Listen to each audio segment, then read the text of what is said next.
Voilà. OK. Donc, on est prêt? Super. Vous m'entendez? C'est bien. On est bien parti. Donc, on va commencer en fait avec les personnages. Donc, on a Yves, on a Madame Pluche, on a Caroline. Caroline, c'est elle qui raconte l'histoire. Puis, on a Albert. Donc, c'est parti. Je m'appelle Caroline. Il m'est arrivé une drôle d'histoire. Tout a commencé un mardi. Ce matin-là, le directeur est entré dans la classe juste au moment où Madame Plouche, la maîtresse, allait commencer la dictée. Tout de suite, les amis et moi, on a crié Bonjour, monsieur le directeur, comme si on l'adorait. Et tout de suite, Madame Plouche nous a fait signe de nous taire en agitant les mains, un peu comme un pingouin. Le directeur a dit du calme, j'ai quelque chose d'important à vous communiquer. Vous savez évidemment que cette année, nous fêterons les 100 ans de notre école. Je suis sûre que vous attendez cet événement avec beaucoup d'impatience. On s'est tous regardé l'air étonné et il a continué. Le spectacle de fin d'année doit être un succès inoubliable. Il faut des idées originales et d'urgence. Vous m'exposerez vos projets cet après-midi. Je compte sur vous. Dès qu'il est parti, la maîtresse a fermé son cahier de dictée en criant Chut alors que personne ne parlait. Puis, elle a annoncé qu'on changeait de programme et qu'au lieu de faire la dictée, on allait lui donner des idées de spectacle. Henri a aussitôt proposé On préfère une bataille de bombes à eau. Tout le monde a rigolé, sauf la maîtresse. Et si on construisait un circuit de Formule 1 dans la cour, a lancé Arthur. Et il y aurait des barbes à papa gratuites a demandé Sidonie. La maîtresse a répondu que si on continuait à dire n'importe quoi, on allait surtout avoir une punition générale. Une idée me trottait dans la tête. J'ai levé le doigt. La maîtresse s'est tournée vers moi. Tu veux dire quelque chose, Caroline? Ce serait bien de faire une pièce de théâtre. C'est alors qu'Albert est entré en scène. Il a fait sa mine de SPDC, super premier de la classe, et il a levé le doigt. Justement, j'ai une proposition à faire, madame. Madame Plouche a retrouvé le sourire. Oui, mon petit Albert, parle. Pourquoi ne ferions-nous pas une pièce de théâtre en rapport avec l'histoire de la chevalerie, madame? Excellente idée, a approuvé la maîtresse qui approuve toujours son petit Albert. Nicolas a crié Ouais, on pourrait faire Blanche-Neige et les sept Schtroumpfs. Non, a immédiatement crié Albert. On va faire une pièce historique. Il a sorti son cartable, un dossier assez épais. Et cette pièce, je l'ai écrite. Depuis plusieurs semaines, j'y travaille et je l'ai achevée hier au soir. Tenez, voilà mon manuscrit. C'est quoi un manuscrit? A murmuré Sidonie. Mais Madame Bluche n'a pas répondu.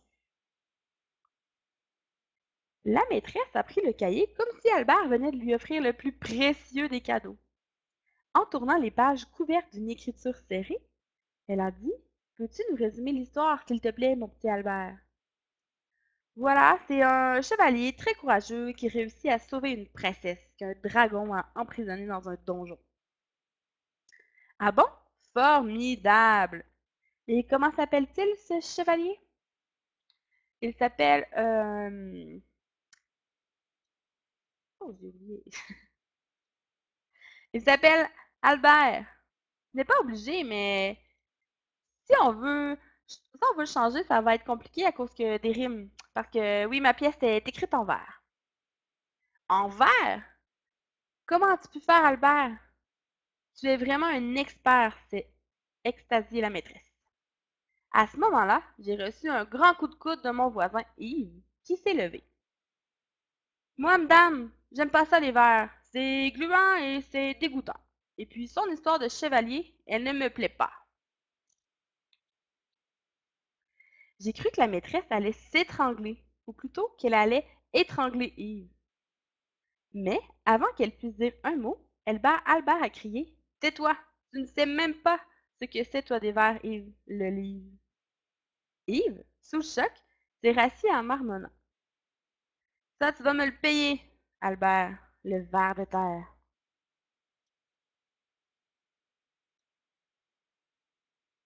Je l'aime bien, Yves.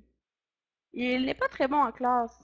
Il est mal peigné, mais il partage toujours ses bonbons. Et il me fait souvent rigoler. En sortant de l'école, après la réunion où Albert a lu sa pièce de théâtre au directeur, Yves est venu vers moi. Hé, Caroline, la pièce d'Albert, elle est nulle, tu trouves pas? C'est vrai que l'histoire est un peu banale, mais tu as vu comme le directeur et la maîtresse ont félicité Albert. C'est dégoûtant. Moi, j'ai même pas eu le temps de dire que j'avais une idée 100 fois meilleure avec un samouraï intergalactique.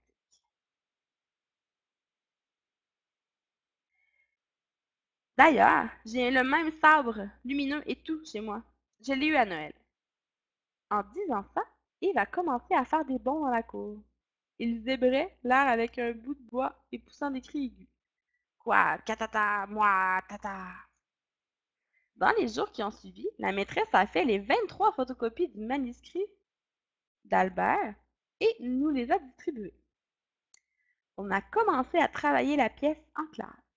Albert se tortillait sur sa chaise tellement il était fier de lui. Un matin, après quelques séances, Madame Pluche a dit: Bon, les enfants, il ne reste plus que 2 semaines avant le spectacle. Il faut se dépêcher. On va distribuer les rôles pour que chacun puisse apprendre son texte. Qui veut faire le chevalier? Qui veut faire la princesse? Et qui veut faire le dragon? Ça a été un gros cafouillage. Tout le monde se bousculait, se mélangeait. On ne savait plus qui voulait faire quoi. Albert est arrivé encore une fois comme un sauveur. C'est ce qu'il a fait. Il s'est avancé sur l'estrade, une feuille à la main. Madame, si vous me le permettez, j'ai réfléchi de mon côté et j'ai préparé une liste de distribution des rôles. La maîtresse a pris la feuille et elle l'a lue à voix haute. Bien évidemment, Albert s'était attribué le rôle du chevalier. En revanche, pour le rôle de la princesse, j'ai eu le choc. C'est moi qu'Albert avait choisi. Tu vas accepter? M'a glissé Yves avec des yeux noirs. Je lui ai murmuré à l'oreille, comme pour m'excuser. Ben, oui, parce que moi, plus tard, je veux faire du théâtre. Pour le dragon, ils étaient 4. Nicolas, Benjamin, Henri et Simon. Les autres faisaient des gardes ou des paysans. À côté de moi, Yves s'est levé. Et moi, j'ai pas de rôle? Madame Pluche a cherché sur sa feuille. Yves, écoute, eh bien, tu seras le bruiteur. Mais c'est quoi ça, le bruiteur? La maîtresse a répondu en souriant. Un bruiteur, c'est quelqu'un qui est caché dans les coulisses et qui fait les bruits quand il le faut. C'est ta maman qui va être contente. Elle n'aura pas à confectionner un déguisement, a souri la maîtresse. De toute façon, je ne veux pas jouer dans la sale pièce de théâtre. La maîtresse ne l'a pas entendu, mais moi, j'ai senti qu'il n'allait pas en rester là. Ce soir-là, j'ai parlé de la pièce à mes parents. J'en ai lu une partie pendant le souper. Ils ont trouvé cela remarquable. Il n'y a que mon petit frère qui n'a pas eu l'air d'apprécier. Entre deux bouchées de riz au lait, il a crachouillé. J'aurais préféré Blanche-Neige et les chiottes Schtroumpfs. Ça m'a rappelé quelque chose. Tu n'aurais pas le petit frère de Nicolas dans ta classe par hasard? Oui. Pourquoi? Les parents m'ont posé plein de questions sur Albert. Quand je leur ai dit que c'était lui qui m'avait choisi pour faire la princesse, ils m'ont regardé comme si j'étais une princesse pour de vrai. Maman a fouillé dans le grenier. Elle a retrouvé un déguisement qu'elle avait mis autrefois.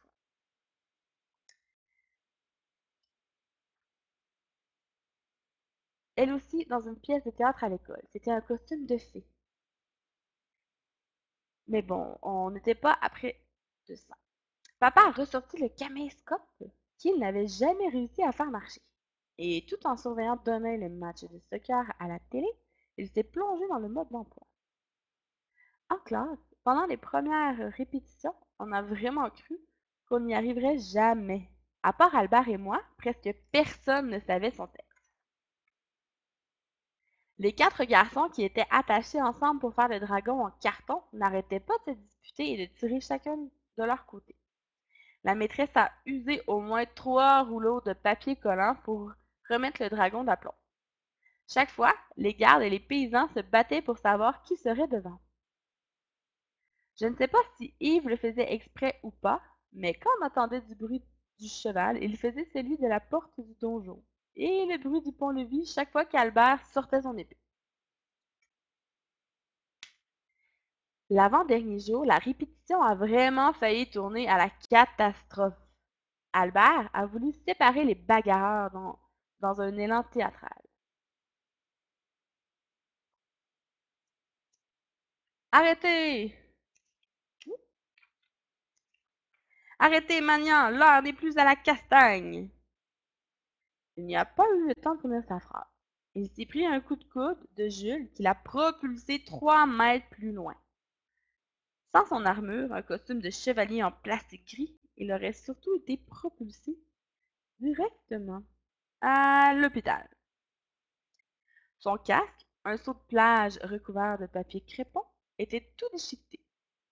La maîtresse courait partout. Elle transpirait comme un pompier au milieu d'une forêt. Mais je crois que ce qui la rendait furieuse, c'était Cyril, le roi, qui devait dire Va donc, Albert, preux chevalier, que la délivrance de notre princesse bien-aimée soit chose faite. Et qui disait chaque fois Soit chaussette, accompagné par le fou rire de la reine Sophie. Le jour du spectacle est arrivé bien plus tôt que nous l'aurions souhaité. On était prêts, mais vraiment d'extrême justesse. D'ailleurs, on répétait encore quand le public a commencé à arriver.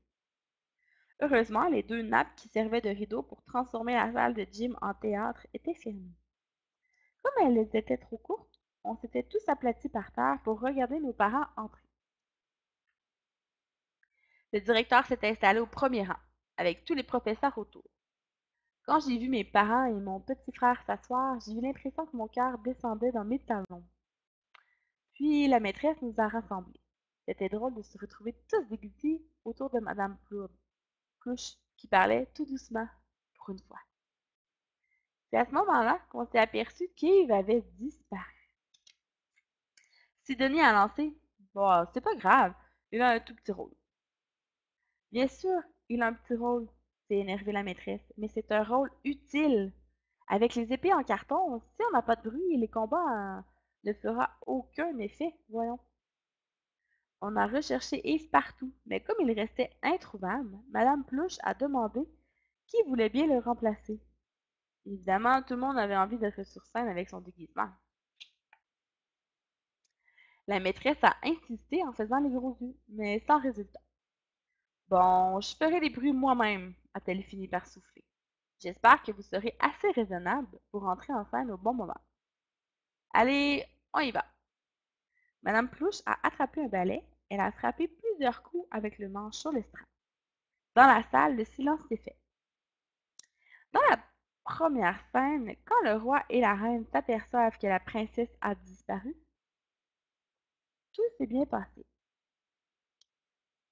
Cyril a été parfait. Il a prononcé chose faite sans bafouiller. Du coup, Sophie, qui était toute prête à éclater de rire, s'est tenue tranquille. La maîtresse, en revanche, a complètement raté le bruit du pont-levis. On aurait dit un vieux flacon de ketchup en train de se vider. Coup de chance, pour elle, dans la salle, 2 ou 3 petits frères et sœurs faisaient aussi des bruitages bizarres. Et ça ne s'est pas trop remarqué. À la fin de la scène, je me suis faufilée dans mon donjon en carton. Je me demandais si le public s'intéressait ou s'il dormait. Alors qu'Albert entrait en scène comme un grandiose acteur de cinéma, il s'est brusquement passé une chose terrible. D'abord, toutes les lumières se sont éteintes. J'ai juste aperçu dans les coulisses des éclairs aveuglants avec des bruits de mitraillettes électroniques. Mais qu'est-ce qui se passe? A crié la maîtresse. En fait, personne ne savait exactement ce qui se passait. Quelqu'un a surgi sur scène. Il s'est interposé entre Albert et moi. C'était une sorte de guerrier bizarre, en kimono noir avec un casque de vélo fluo, un foulard sur sa bouche. Il s'est mis à faire des bonds en hurlant. Je suis Galactique, le samouraï vengeur, qui fait régner la terreur. Je défends tous les gentils et tous ceux qui en ont assez, et tous ceux qui travaillent pas bien. Quoi, katata, moi, tata. Je n'ai pas trop bien compris la suite des paroles du samouraï.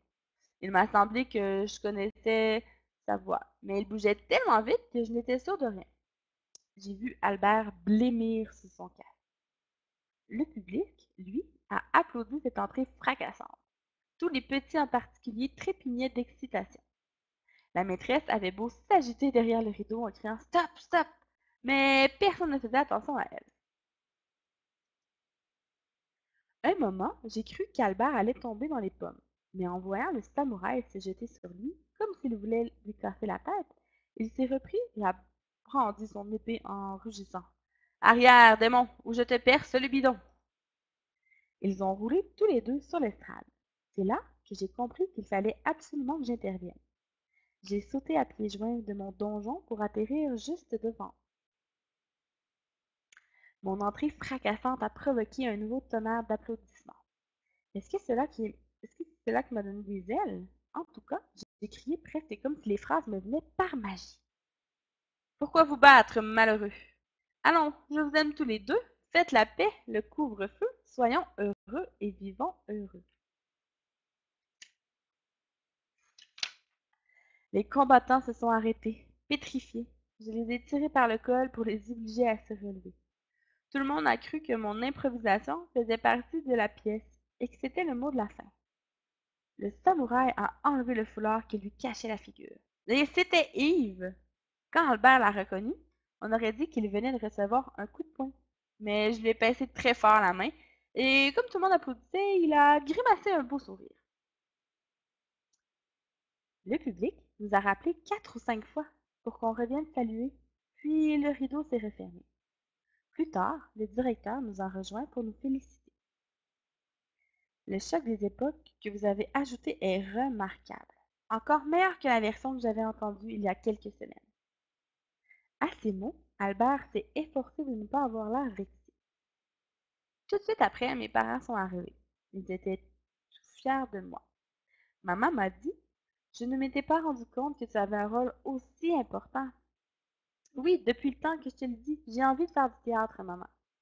Et papa a ajouté, sensationnel, j'ai tout filmé. Comme Yves et Albert se regardaient de travers, je leur ai proposé. Hé, Galactique et Albert l'expert, si vous veniez voir la cassette chez moi demain. Ah, pourquoi pas? Ont-ils répondu, pile en même temps. Puis, ils ont rigolé.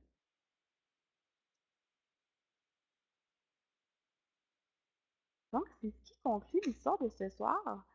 Donc, on se retrouve la semaine prochaine, donc à 19h15.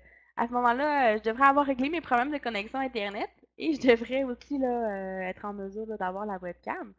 Donc, voilà pour ce soir. Donc, je vous souhaite une bonne fin de soirée à tous. On se voit la semaine prochaine. Bye bye!